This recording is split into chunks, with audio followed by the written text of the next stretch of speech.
They don't have, but you know there were people that were, when you were in the 80s, back in the 80s when we were coming through, you had your Pentecostal influences coming on us and trying to tell us that we needed to prophesy, that we needed to speak in tongues like Acts chapter 2. Wrong.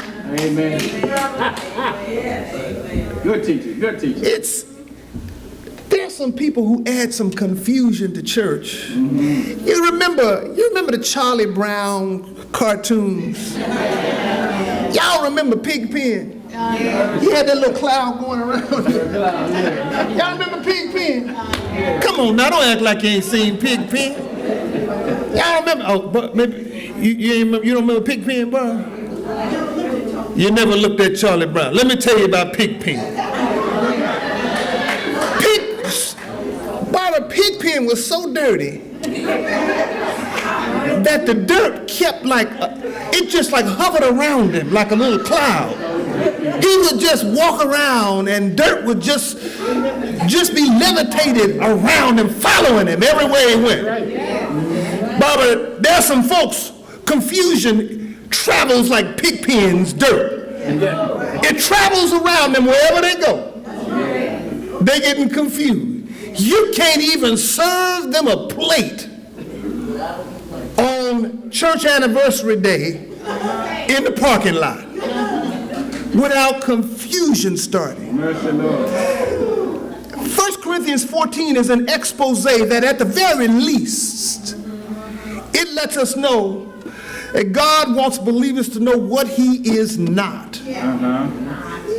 You need to know what God is not, and let's not attribute things to God. Yes, sir. Yes, sir. That should not be said about God. And there's an hour sermon that goes in this direction. I'm not going to go that way. I got to go back this way. I got to stay within the boundaries because there's a whole thing about what God is not. But simply put, God is not the author of confusion. And it's a great lesson to walk out of this church with, because why do some people seem to have this constant amount or confusion around them? And I want you to look at this carefully, because I want to show you something here.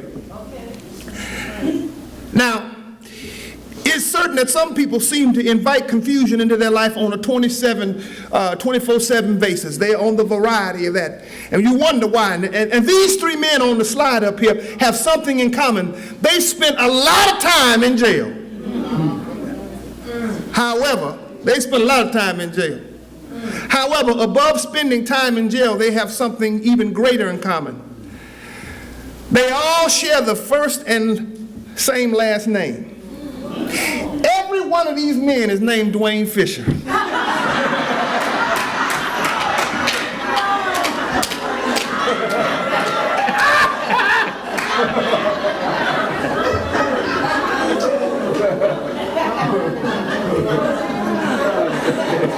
Every one of them.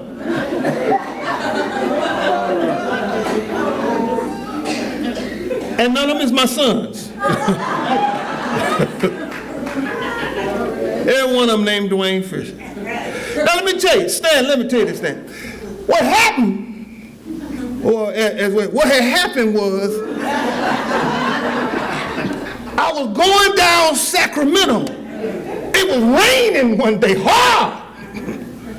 I'm in my little car just driving, it's 5:15, got my radio on. I look to the left of me, police. I said, uh-oh, I'm getting ready to be pulled over. I get pulled over. They started asking me a bunch of questions. Have you ever been to jail? I said, no.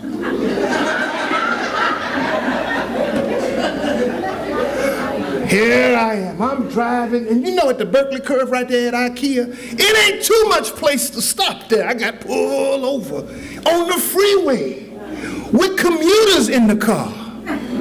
I was doing the commute, bringing some folks back over.